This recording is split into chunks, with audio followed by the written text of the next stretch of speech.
With the help of Hashem, we are learning Taanis Daf Chai, Daf Yud Ches. We left off on Daf Yud Zayin, Amid Beis, 10 lines before the bottom of the Amid. The Gemara is referring back to the Mishnah. The Mishnah spoke about Megillas Taanis.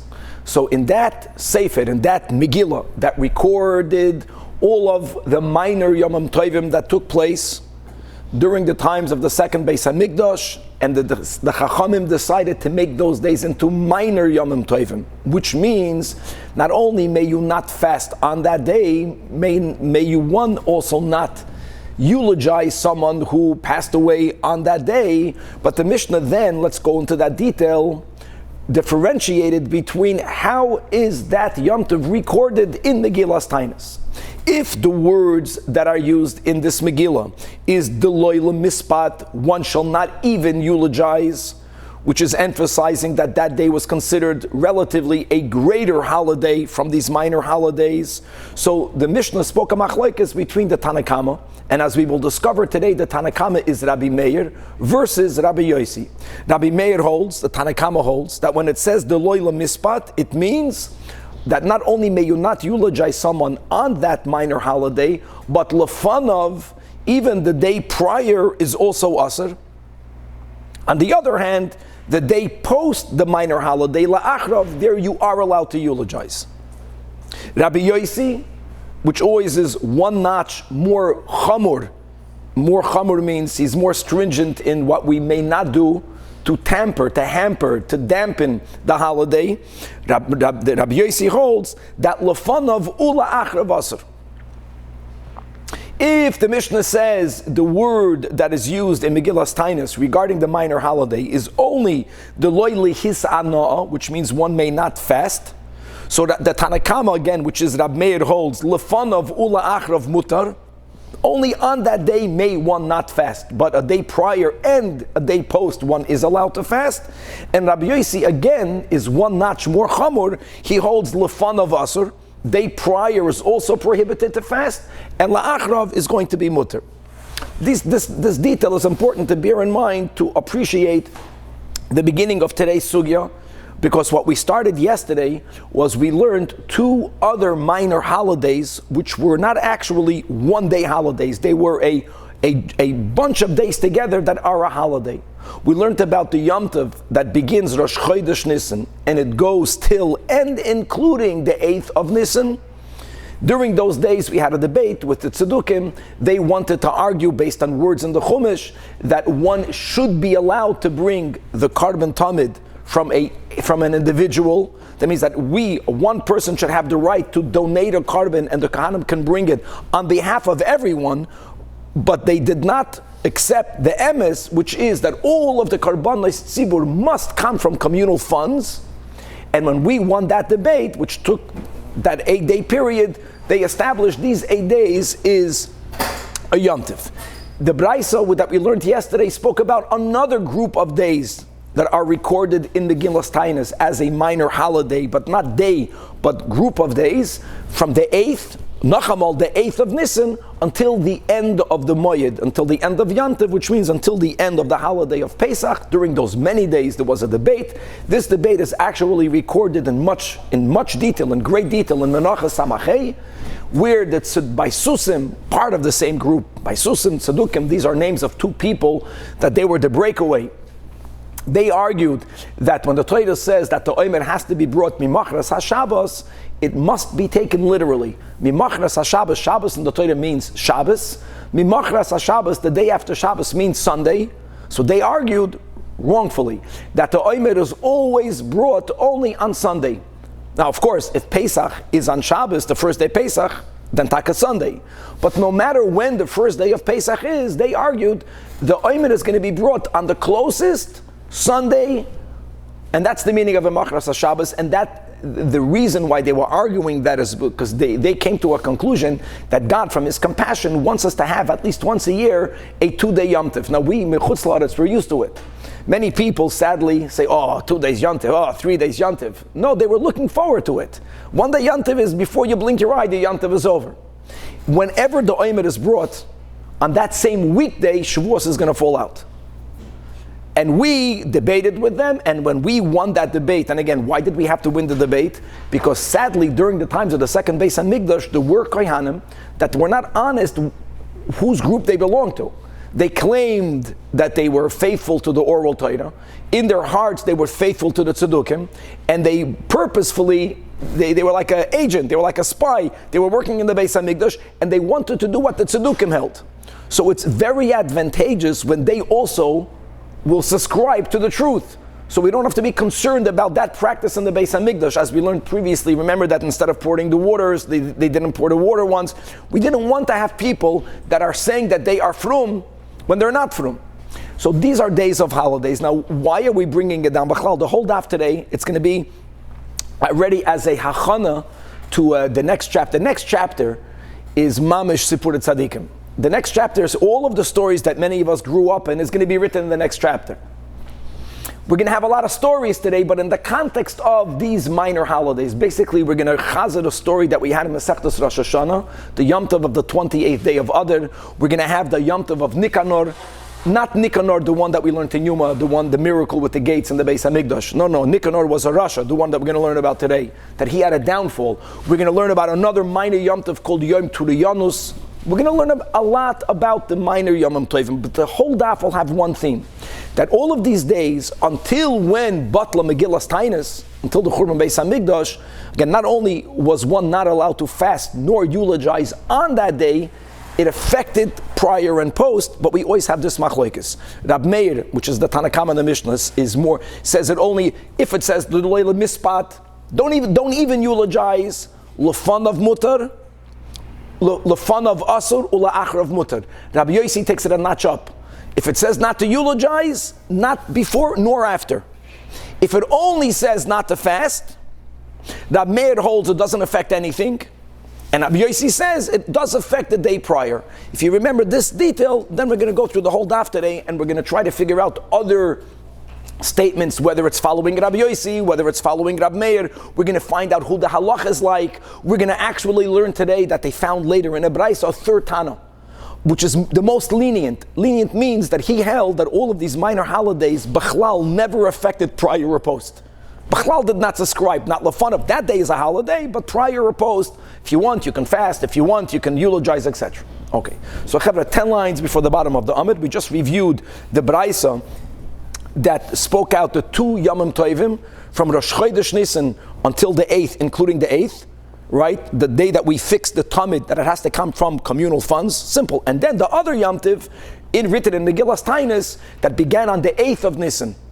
Why 8th twice? We'll see today. From the 8th until the end, the last day of Yom Tiv, the last day of Pesach, these are the days, again, a minor Yom Tiv, because we won the debate. They acquiesced. They were moida that we're right, that Shabbos means Yom Tiv.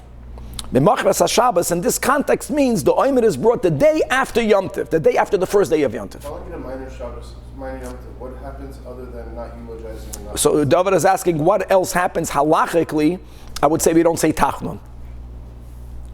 In other words, it's a day that we celebrate. Let me say what David is saying in different words. The Iker is Chassan min HaSefer. A minor Yom Tiv means that it's a day that we would remember the story, that we would thank Hashem. Hasidim would make a fabrengen. In other words, Zikr, we want to remember the miracle. And now what? Don't say Tachman. That would be in today's words. There was, don't fast. People don't fast today. In Lubavitch, we never eulogize. So it's not that. But don't fast, and don't even eulogize, and not even the day before, and according to Rabbi Yossi, not even the day after. Okay. Baruch atah Adonai Eloheinu melech haolam shakol ni'mad. Amar. It's you know what? It's the third. It's down in the third wide lines. Amar. This is the master. This is the Braisa. That's mamish words of Megillas Taanis. Mereish Yarcha de Nisan, from Rosh Chodesh Nisan, including Rosh Chodesh Nisan, until the 8th of Nisan. At Temanya Bay, what happened was that Itoikam Temida, we established from whose funds should the Talmud be brought, and here we have these words. Not don't fast, a stronger word, a greater, relatively minor holiday. Deloila Mispat. Okay. Why did the Megillas Taanis even have to write Rosh Chodesh Nisan listen, I know that the fact is that debate began Rosh Chodesh Nisan. But Rosh Chodesh is a Yom Tov any days. If you want to say, Lamay Nafkamina, that we don't say, we don't eulogize. We don't eulogize Rosh Chodesh regardless. We don't fast on Rosh Chodesh regardless. Lema, the Braisa should only have written Mitrei ben Nisan. But for Rosh Chodesh Gufa Yom Tefu, and therefore it's anyways Asur. Guys, we're not allowed, we don't eulogize today on Rosh Chodesh. We don't fast on Rosh Chodesh. Even a Hassan who gets married, a Hassan Kala, they don't fast on Rosh Chodesh. Some people have a minig, they fast the day prior. Answers the Gemara Amarav. Now you'll see why this is brought down over here. Because don't forget, Chavra, we have in our Mishnah that these Yomim Tovim also affect prior and post. Again, Tanakama, Rabbi Yosi. Rosh Chodesh doesn't affect prior post. Answers the Gemara Amarav. Loi. No, it's not a question, it's needed. Elo le'eser yom shalofanov. Dafka, because they wrote the first day of Nisan, now we know you may not even eulogize the day prior. Fragt the Gemara, whoa. And if you would not have written it in Megillas Taanis, the kasha is based on the premise that if every minor holiday affects days prior, so Rosh Chodesh, the biblical Rosh Chodesh, should also affect the day prior of Shalafan of Nami. Fragt the Gemara, Tepek Rosh Chodesh. So that's the whole point. Says the Gemara, that's the whole point. That biblical Yomim Tovim, whether we call them major Yomim Tovim or a biblical minor Yom Tov, let's call that Rosh Chodesh, does not affect the days prior and post. Rosh Chodesh, dafke, because it's a de'oiraisahu, it's from God, it's from God's light. Therefore, there is the rule, Chavra, u'de'oiraisahu b'yachizuk. The biblical Yomim Tovim don't need to be strengthened. So we're not concerned that if we're not going to begin something the day prior, we're not going to celebrate the day proper. No. And the Rabbanans, it's called Divrei Soifrim. That's a whole other shmuz to understand what's the Rabbanan, what's Divrei Soifrim. Everything is meduyak. Divrei Soifrim tzrichim chizuk. The Tanya, as we learned, Hayomim ha'ela haksuvim Megillas Taanis lifneim ula achareim asurim. This sounds like Rabbi Yosi, right?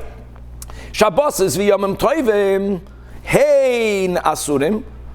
But you can't fast on Shabbos. You can't eulogize on Shabbos. Can't eulogize on Yom Tov. Shabbos we don't bury, but on Yom Tov we bury, right? We learned that. And what's the logic? So the Gemara explains that dafke, because halalu divrei Torah, anything that's enacted by God, written in the Torah, the rule is divrei Torah ein tzrichim chizuk. They don't need to be strengthened, they are standing strong. But halalu divrei soifrim, something that was enacted by the sages, the word soifrim has two meanings. Soifer means a scribe, and soifer means those who count. Ezra HaSoifer means the one who counted the letters in Tanach. V'divrei soifrim tzrichim chizuk. Now, next question. Amar Mar, 3 lines from the bottom. What was the second Yom Tov that we learned about at the end of yesterday's shiur? Mitemanya, from the 8th day ad Soif Moyada until the end of Pesach.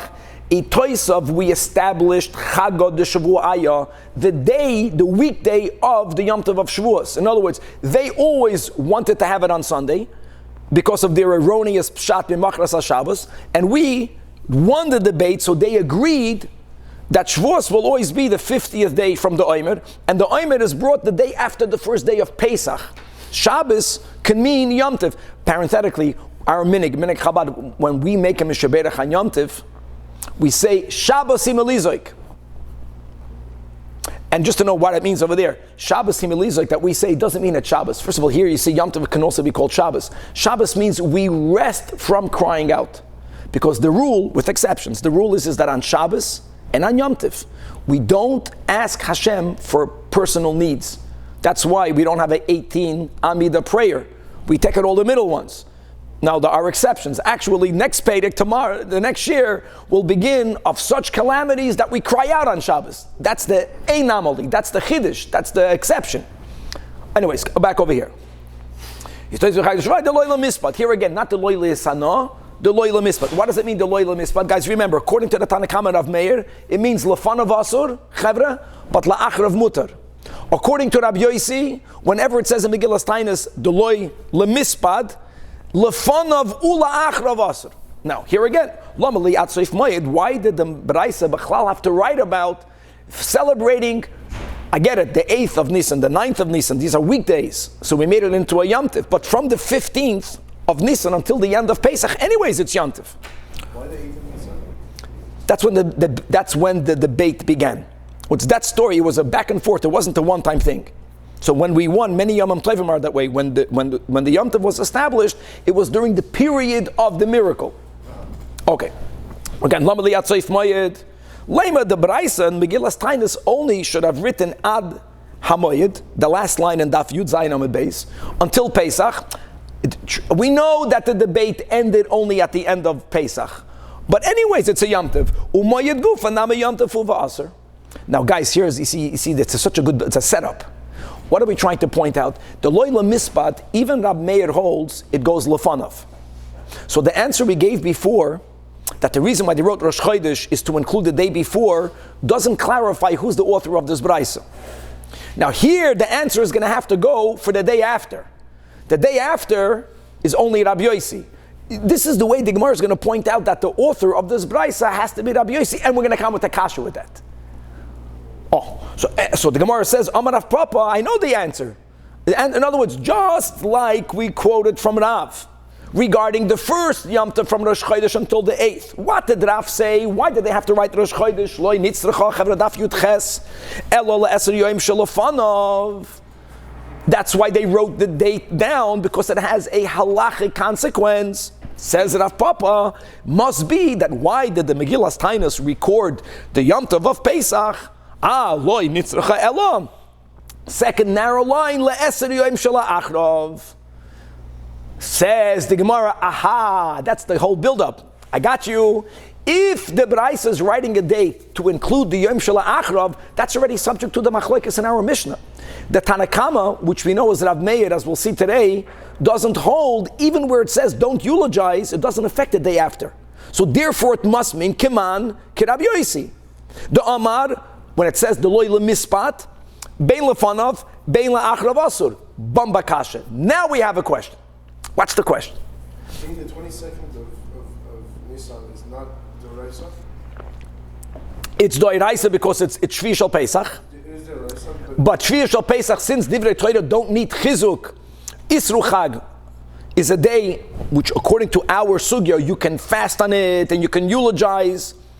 And because of this miracle, they don't want you to do it even on the day after. Here's the problem. And Chavre, we learned this in Rosh Hashanah. It's stories. So we learned in Rosh Hashanah, we're going to repeat the whole story, that there was a miracle that happened on the 28th day of Adar. Now like this, guys. If we would not subscribe to the day after, then the Yom Tov of the 28th day of Adar doesn't affect the 29th. But now that we established that Megillas Taanis is following Rabbi Yossi, who holds that any day written in Megillas Taanis also affects the day after. If it says the Loila Mispat, we're going to read again the Yom Tov of the 28th of Adar, the Loila Mispat. The 29th, my friends, is Erev Rosh Chodesh. Now we're trapped, because let's go back to the first thing. Why did they write from the Rosh Chodesh until the 8th? To get the day prior. The day prior, Rosh Chodesh, is also after the 28th. So it's not needed. Gavaldik. So say the Gemara, once the third line, be'esrim v'tishanami, the 29th day of Adar, we began today's share pointing out that they wrote Rosh Chodesh Nisan, not for Rosh Chodesh. Rosh Chodesh, you can't fast on Rosh Chodesh, you can't eulogize on Rosh Chodesh. It's only techap, to include the day prior. Now guys, I know the answer we'll see is clear. The day prior to Rosh Chodesh doesn't always have to be the 29th, but that's normally the way it is. That's normally the way it is. That other Hasamach Lenisan, we had the Sol Sugya. Does it have 29 days? Does it have 30 days? Don't B'chlal get confused with nowadays. We already spoke that out on Rosh Hashanah. Nowadays we have a 2 days Rosh Chodesh. The first day of Rosh Chodesh is the 30th. It's almost like a stira. If it's Rosh Chodesh, it's not the 30th. In those days it didn't work that way. There was one day Rosh Chodesh. Either the prior month had 29 days or it had 30 days. The question is based on the fact that in vast majority of cases, other Hasamach Lenisan was chaser. So the day before Aleph was the 29th. The 29th, Teipa Klei, to have a Yom de Labasar Esen V'Tam Yabei. Chavi, you appreciate what's going on over here. If we would not go with Rabbi Yossi, then this is not a kasha. If it's not Rabbi Yosi, if it would only be Rav Meir holds also that it catches the day prior. Rav Meir does not subscribe to the day post. According to Rav Meir, when there's a Yom Tov, the 28th of Adar, it does not affect the 29th. But now that you said that, why are we writing Pesach? Don't write Pesach, write from the 8th until Pesach. You're writing until the end of Pesach, to chap the day afterwards. Azoy, Rabbi Yosi. Anyways, the 29th is a Yom Tov. A Yom Tov enough that you may not fast. The Tanya says what happened on the 28th, on the 28th of Adar. The Jewish people received good news. What's the good news? So that they will not be removed, not from Torah study. Doiraisa also means not removed from Torah observance. What happened over there? And here, very importantly, just to add another detail, even Rabbi Yosi holds that if Megillas Taanis only writes the words "Deloi lehis ana," it doesn't chap the day post. So the Bach points out that no, you have to add the words "Deloi lemispat." Deloi lemispat was written regarding the 28th of Adar. And again, now that we established that it goes according to Rabbi Yosi, Deloi lemispat means if it says 28 is a holiday, you know what that means? You cannot it affects the 29th. You can't fast on the 29th. So it's already covered. Again, we're back to the first kasha. We don't need Rosh Chodesh. Well, what happened over there? There was a time that a decree was made against the Jewish people. They made 3 takonas. Remember, we had this in Me'ilah. The Romans, they thought to go ahead and they're going to say we can't practice any of Yiddishkeit. No one will give in. They're going to only pick a few mitzvahs. Maybe that's the way people will say. They are allowing other things, but they knew which mitzvahs to pick on. They picked the 3 mitzvahs, we spoke this out on Rosh Hashanah, that makes us distinct from the Goyim. From all of the mitzvahs, where do we see that we are Ubanu B'charta? Torah learning. Why? Because it's asur for us to teach a Goy Torah. Many details about that. And it's asur on a Goy to learn Torah. Shabbos, Goysha Shavas, Chayav Misa. Unlike Nach L'Shitas HaRambam, that if Goyim keep other mitzvahs, they get some reward. The Rambam holds that they can keep mitzvahs optionally. Not Shabbos, not learning Torah. And then just to know, circumcision, a Goy can circumcise himself. But how many times did we learn together that if a person says, for example, I'm making a vow, not to benefit from the circumcised ones. I'm making a nether from the Nimoilim or from the Mulim. So we learned in a Mishnah, it doesn't mean people who are actually circumcised. It means from a Jewish person. Or if a person says, I'm making a neder not to have hana'ah from arelim, from people who have an adel. It means from non-Jews. And if there's a non-Jew that has a physical bris milah, I may not have hana'ah from him. It's milah and Shabbos and Torah learning makes us distinct. So they went ahead and they said, Shelo ya'asku b'Torah, v'shelo yimoilu es b'neim, and v'sheyechalalu shabbosos. So what did we do? Ma'asa Yehuda ben Shamua, who was the leading Tana of that time in that place, and his colleagues, they went and they got advice from a Roman noble woman. This is very important to learn. In other words, we believe in God, we rely on God, but there's something that's on us.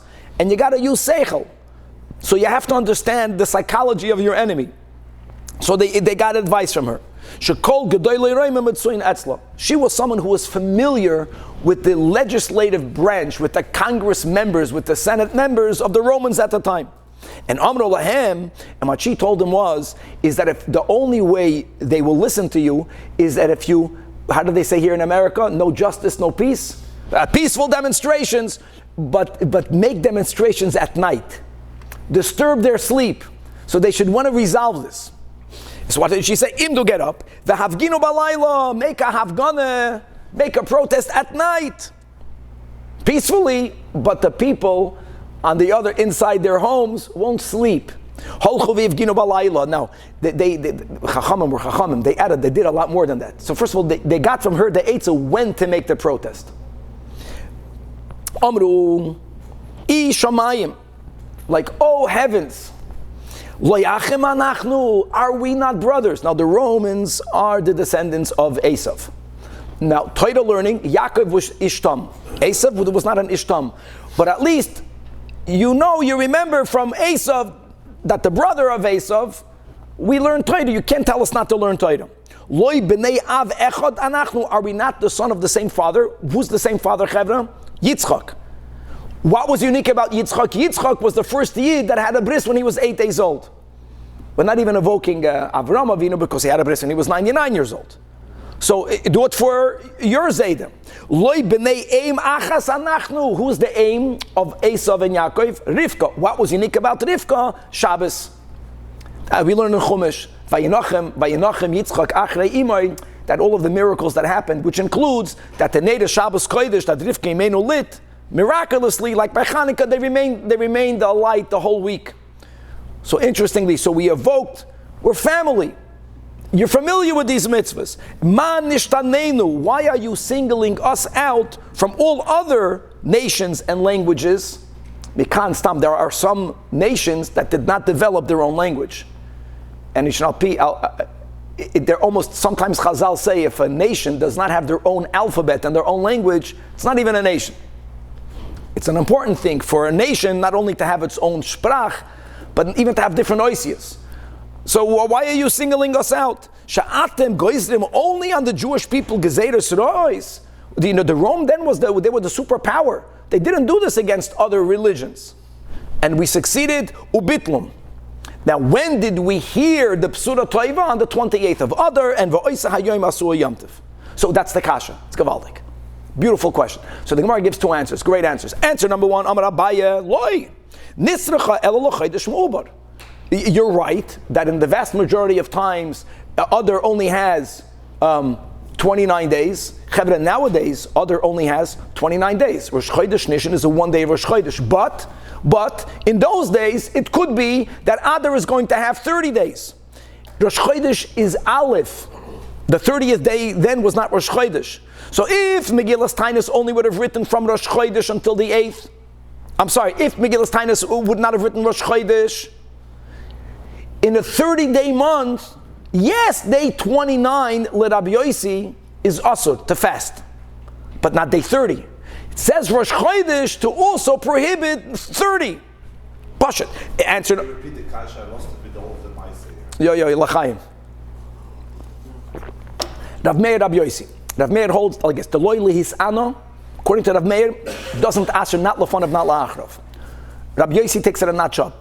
Loyli his ano, asers lefanav, not la'achrav. Now, where it says the loyli mispat, which is more a greater yomtiv, not even to eulogize, let Rav Meir, it chaps the day before, but not a day after. Let Rabbi Yossi before and after.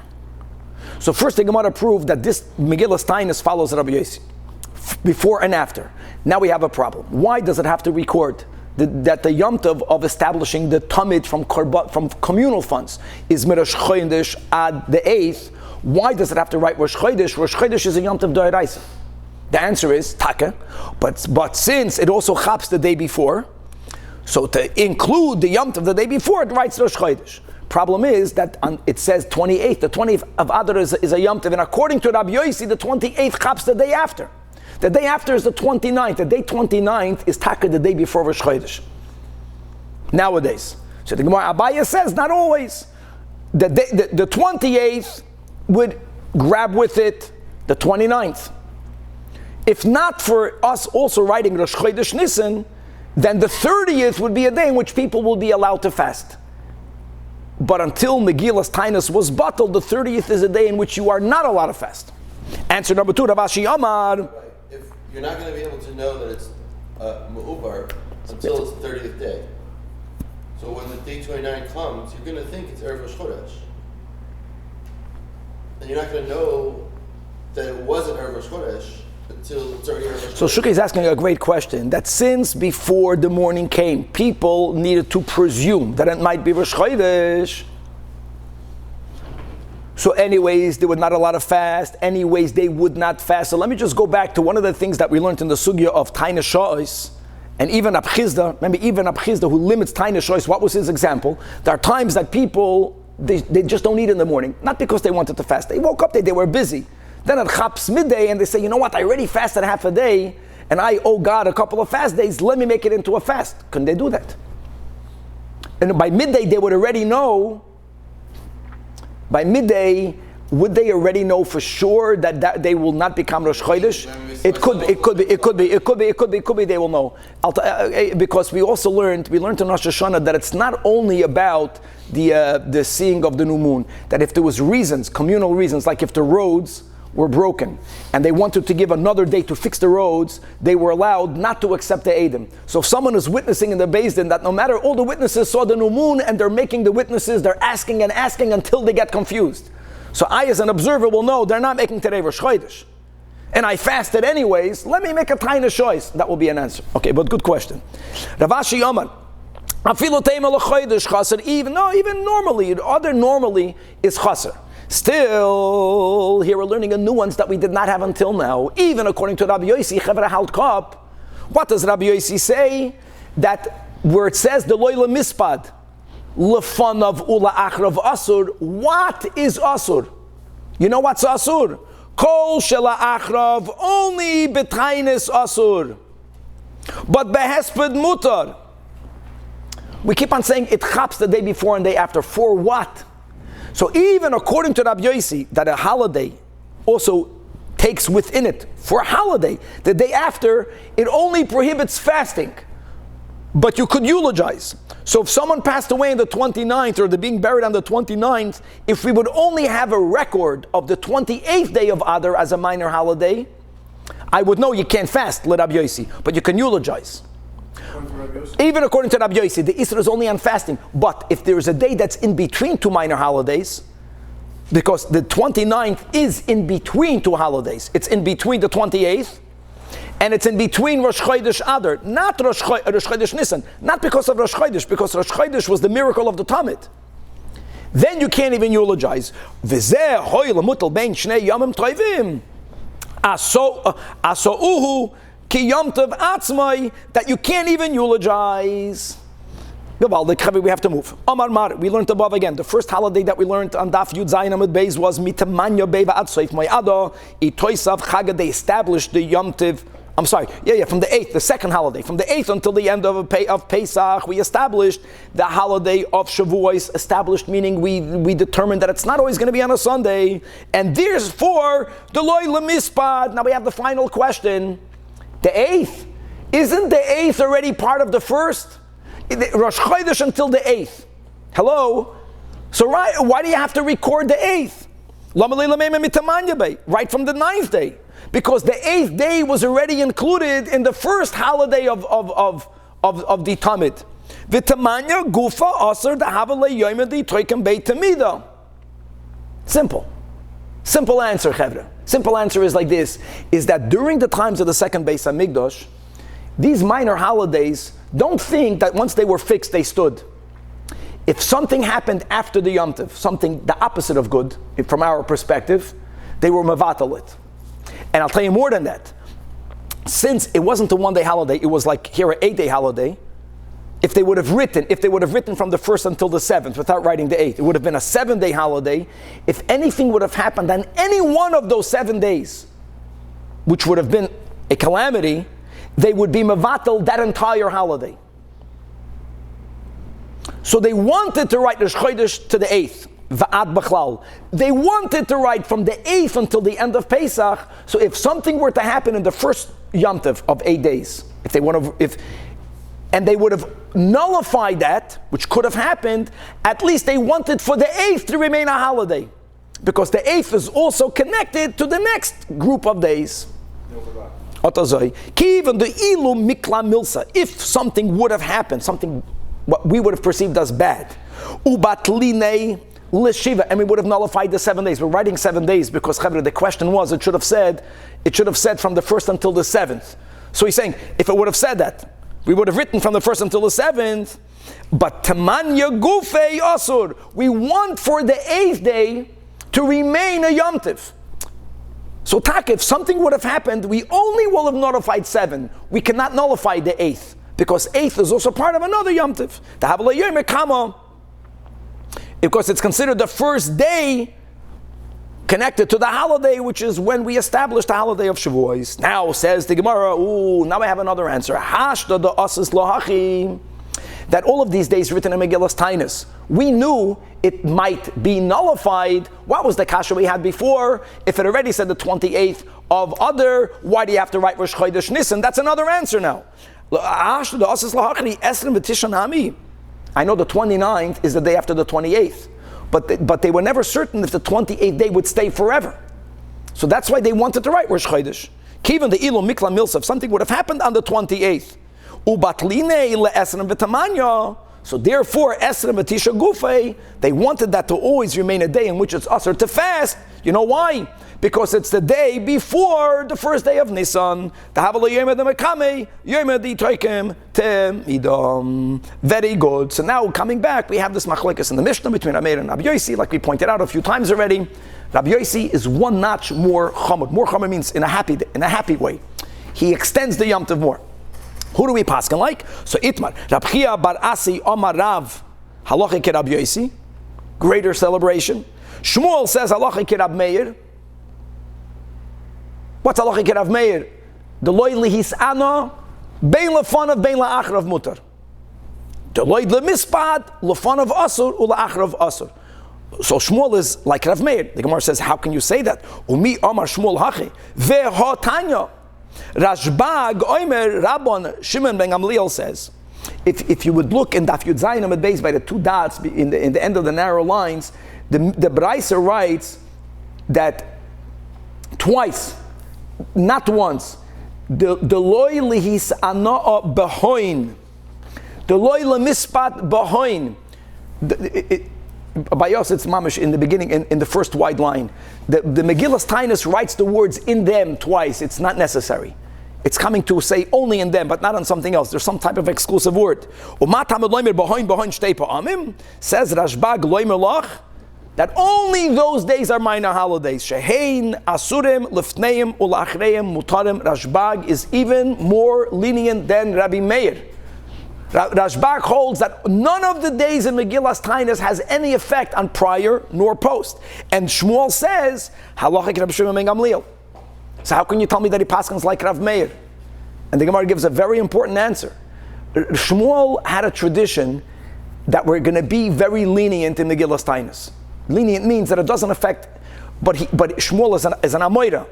So up until he learned this Braisa, the most lenient opinion was Rav Meir. So he says, I paskin like Rav Meir. Then he heard Rashbag. Oh, I paskin like Rashbag. Me'ikara Savar, even the Lekatana, the Mekel Kerav Meir, he didn't know anyone yet that is even more lenient, so he said, Allah Kerav Meir. But even the Shemai L'Rabban Shimon ben Gamliel, that's what the Bach had, the Mekel Tvei. So Amar Allah Kerav Shimon ben Gamliel. Back to this general question. We paskin like the Tanakama, Rab Meir, do we paskin like Rabbi Yossi? Another shita. V'chein, Omar Bali, or Bali, Omar Rab Chia bar Abba, Omar Rabbi Yochanan, here we're Machmer, Halacha ke Rabbi Yossi, this is like Rav. Frekti Gemara, Omar le Rab Chia le Bali, Asber Allah, let me clarify something to you. That ki Omar Rabbi Yochanan Halacha ke Rabbi Yossi, another nuance. We had in our Mishnah two arguments. We had an argument, Rameh Rabbi Yossi, Deloy lehisano. We had another argument, Deloy lemispat. Says the Gemara that Rabbi Yochanan only said halacha ke Rabbi Yossi on the case of Deloy lehisano. That what? What does Rabbi Yossi hold? That lefneim asurim, la'achreim muter. But where it says Deloy lemispat, actually Rabbi Yochanan holds like Rav Meir. Let me say it differently. Rabbi Yochanan holds that all of the days in Megillas Taanis only affects the day prior. Never affects the day post. And only Lisanoa also? No, both. By the loy lemispat, he does not paskin like Rabbi Yossi. Which means it's only going to be Asur Lefanov. The loy lehisana, Rav Meir says, even Lefanov is mutter. Here is where he says Rabbi Yossi. No, it's Rabbi Yochanan consistently says no matter what lashon is used, Lefanov asur, la'achrav mutter. Fragte Gemara mi Amar Rabbi Yochanan hachin, v'Amar Rabbi Yochanan halacha kistam Mishnah. Let's get a little bit of a tam of the next Masechta Megillah. What are we going to learn in Megillah? That Megillah Nekreis, right? 11, 12, 13, 14th, and 15th, meaning that for either if you live in a place where there's no minyan, and we'll learn other reasons sometimes, not that much known, that even though that theoretically you should have celebrated Purim on the proper days, which is on the 14th or on the 15th, but you can bring it back. How far back? Max to the 11th. So we learned in the Mishnah Megillah that af al pi she'amru makdimin v'loy ma'achrim, that we may. Makdimin means, advance means, we go back, just to get it clear.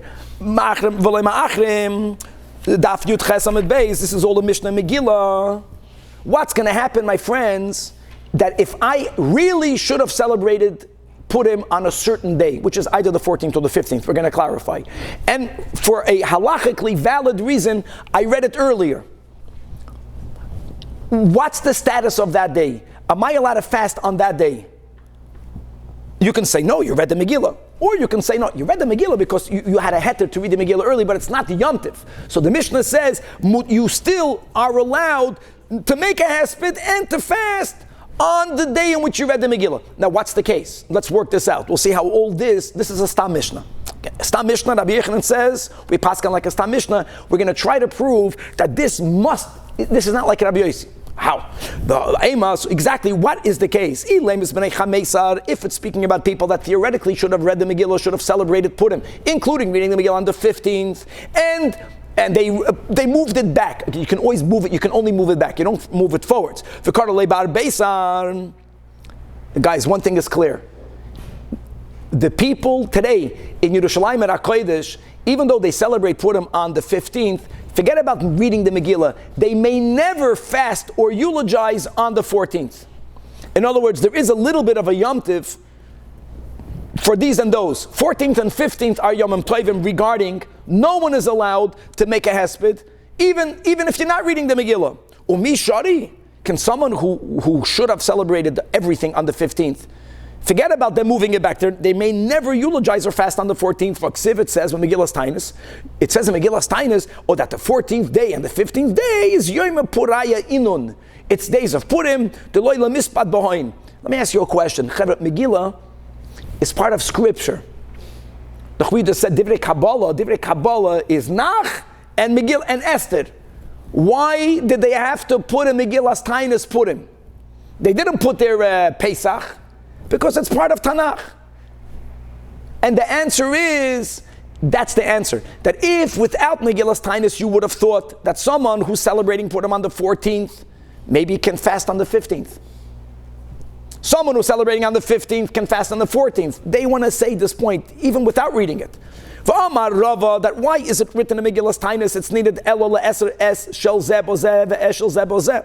So therefore, that's not the case in the Mishnah Megillah. Elo, therefore, it must be the case is. Let's work it out. We're going to through means of deduction, we're going to go through every possibility. Bnei Beisar, right? And they were allowed to read the Megillah when Chevra on the 13th.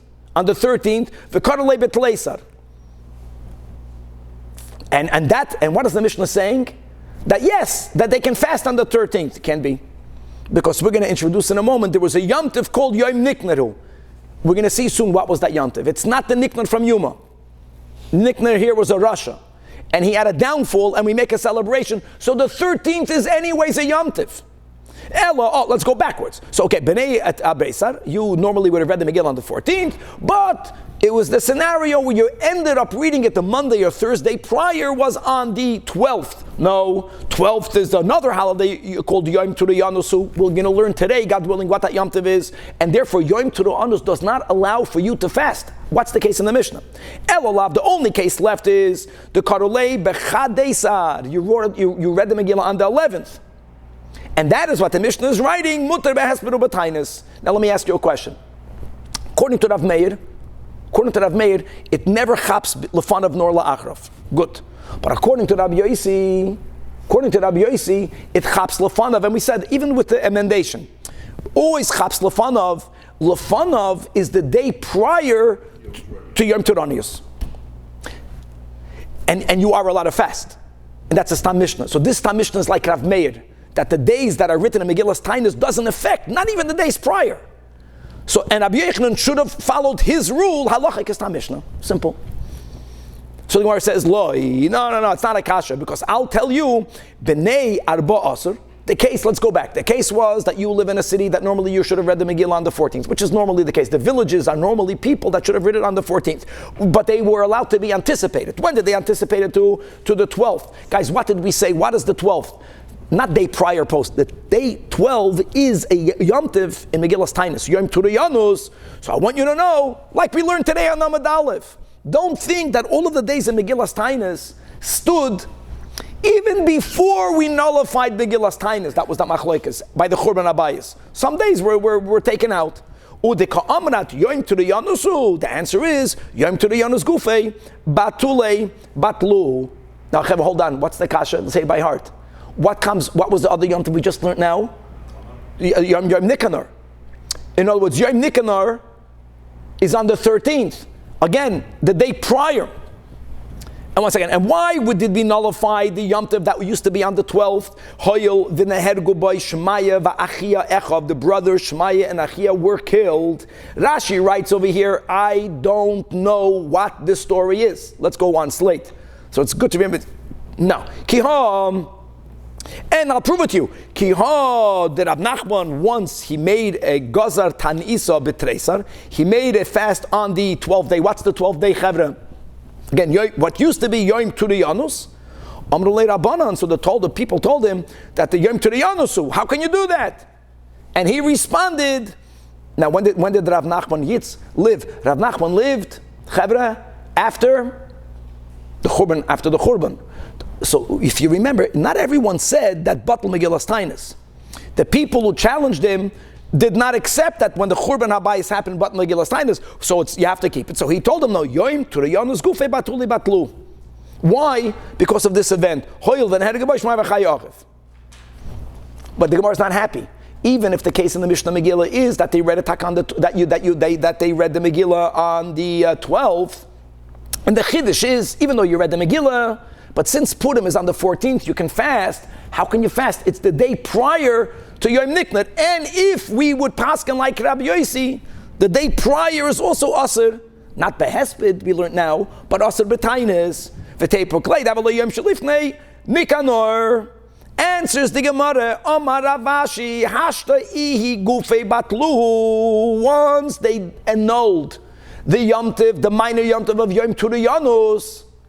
So if it was a holiday, and then you say this holiday is out, Mishum Yom Niknar Nekam v'Nigzar, doesn't make sense. No, it's the Yom Shalafan of once you nullify that day, not Yom Shalachar. If that day itself, if a calamity happened, it doesn't make sense for us to, even according to Rabbi Yossi, to prohibit the concept of Shalafanov. Two separate things. There's a holiday you can be dancing, like you cannot fast.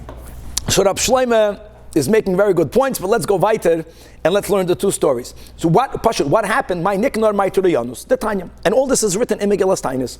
Nikanor, who was this Nikanor? He was Echad mi Ip Rachei. I hope I'm reading this correctly. Yevanim.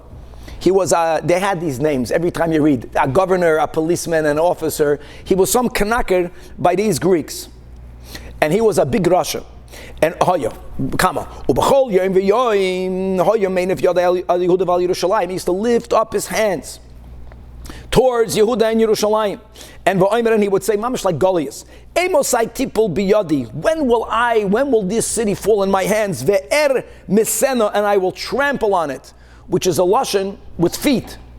So what he was using his mouth, he lifted up his hands and he was looking forward to trampling on Yerushalayim.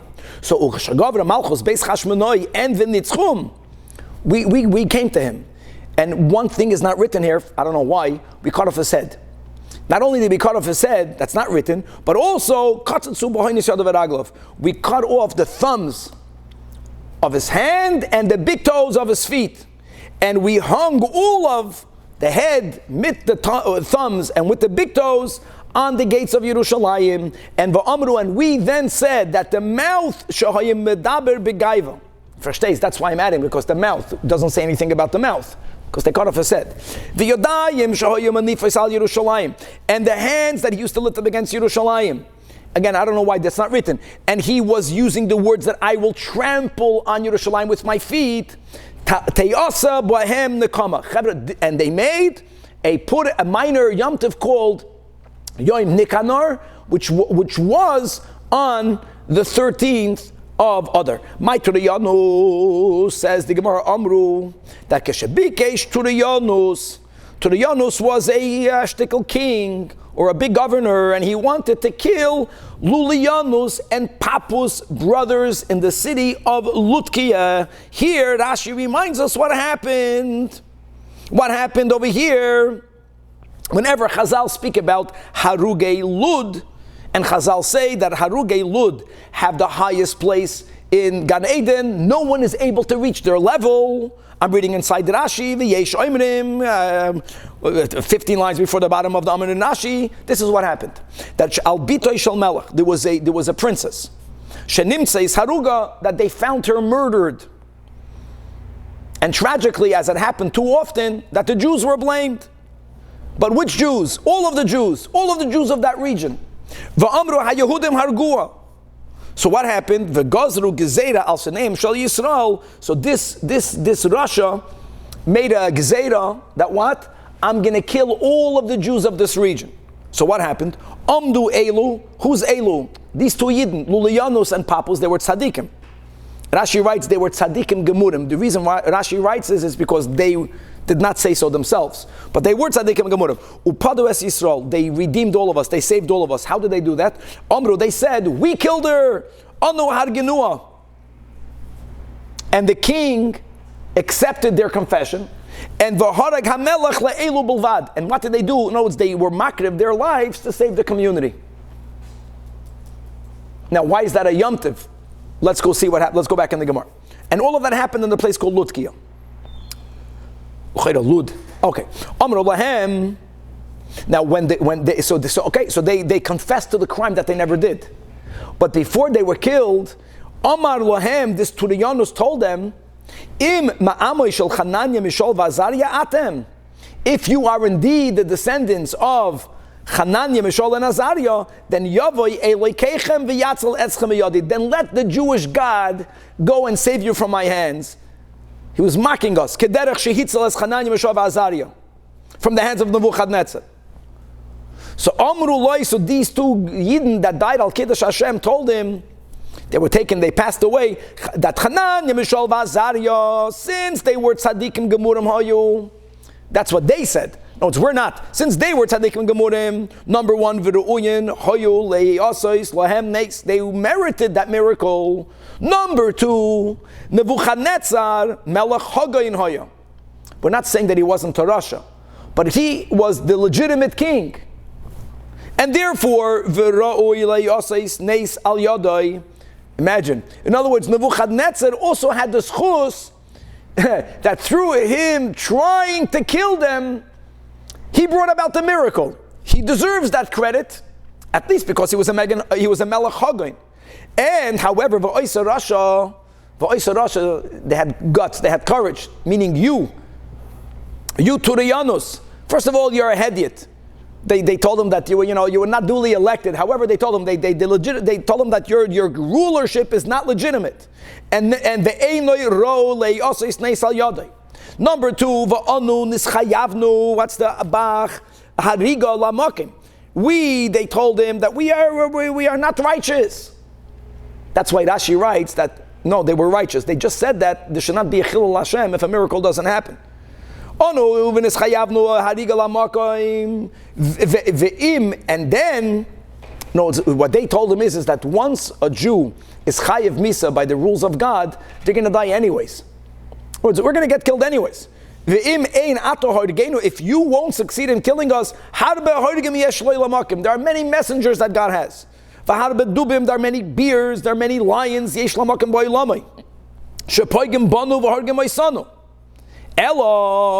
once, and they went on to say, the only reason why God brought it about that we should be killed through you, not because we deserve Misa anyways, is because God wants to punish you.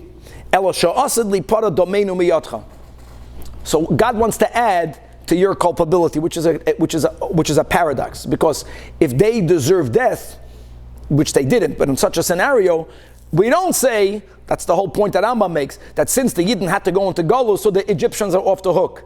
God never told the Egyptians that they should do to what they did to us. Even aside of that, they did it even more.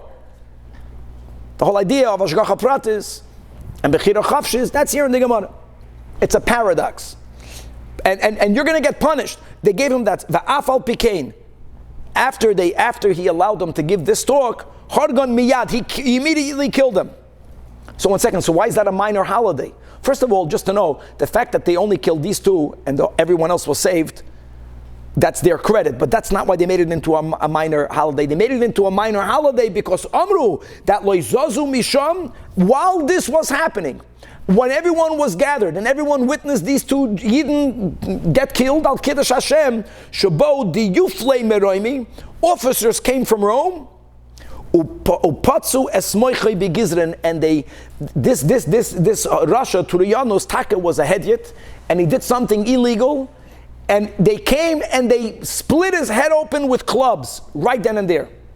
So everyone witnessed not the miracle of them getting saved, but the words that they said, that the reason why you are the one doing it to us is because Hashem wants to take vengeance in you. That happened immediately. That's a Golus Yom Tiv, but it was a minor Yom Tiv. Let's finish the Perek. What's late? So we learned in the Mishnah that Ein Goizrin Taanis al Tzibur only Batchila only on you don't begin doing it on Thursday. Remember that? Elo Ein Goizrin Taanis B'Rosh Chadashim. Right? Chanukah and Purim. But then the Mishnah says once a series of fast days commenced, and it happens to be that one of the subsequent Mondays or Thursdays is Rosh Chodesh or Chanukah or Purim, then remember that? Then we had a machlokes.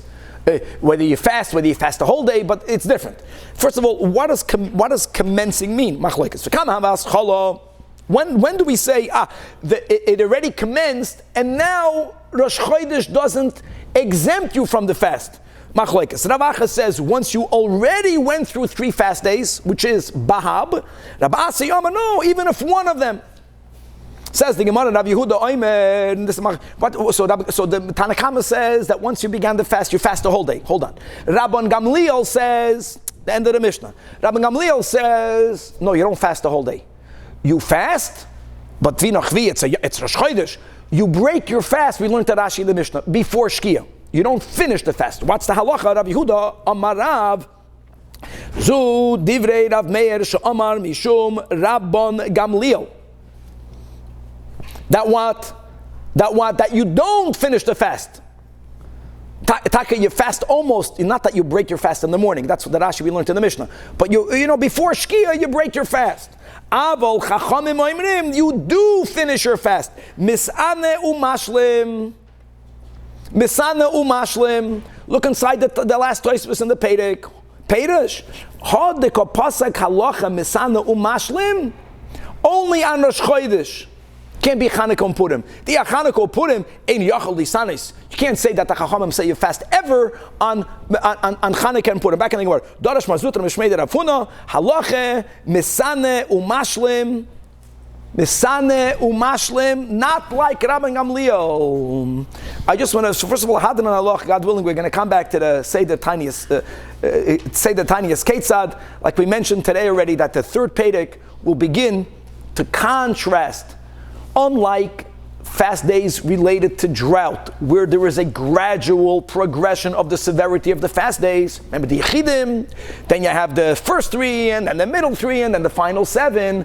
There are other types of calamities which Chazal interpreted those calamities to be of immediate danger, worse than the lack of rain. And there, if they would impose a Taanis Tzibur, Shmuel says in Bavel they never had that koyach, but when there's a Taanis Tzibur, we right away went to the more chamerdika ones. That will be the new Perek. But before we move on, I want to say one thing. We learned the Soul's daf today about Lefanov and La'achrav. All right, and even Rab Meir in our Mishnah, and not Rashbag, that we found in Abraisa, holds that where it says the Loila Mispad, at least Lefanov, you cannot fast. What's the big question? Taanis Esther. And I'll go more than that. We read today that they put him in Megillas Taanis. The question is, why did they have to write it? One on the other, 14th. So it's very important to know, and Baruch, going back to fast days, that the fast of Esther is different from all other fast days. It's actually considered a joyous fast day. Note, there is a certain element, because Baruch was asking, how can you say the fast day of Yom Kippur? Yes, it's connected to tshuva. Yes, it's connected to tshuva. The point is that it's a mitzvah. The fast day of Esther is not connected to tshuva. It's connected to celebration. Now, how only a Jew? How is fasting celebrating? I don't know. Maybe because then when you make a l'chaim at night, that has a greater punch because you're I don't know what it's a simcha. With the whole kasha, why is it called the fast day of Esther? Why is it called? Esther didn't fast that day. We know that she met the king Pesach time. These are the big questions. The Rebbe's vart is that when Jewish people go to war, the people who are not at war have to fast. When the people went to war on the 13th, the war was on 14th, the only Jewish person that fasted was Esther, because she was the only Jewess not at war. Everyone else, because they're at war, they're eating. But anyways, it's considered a whole different type of fast, and the fact is that we have Taanis Esther, and we always had Taanis Esther even before Batla Megillas Taanis. We'll leave it at that, to be continued.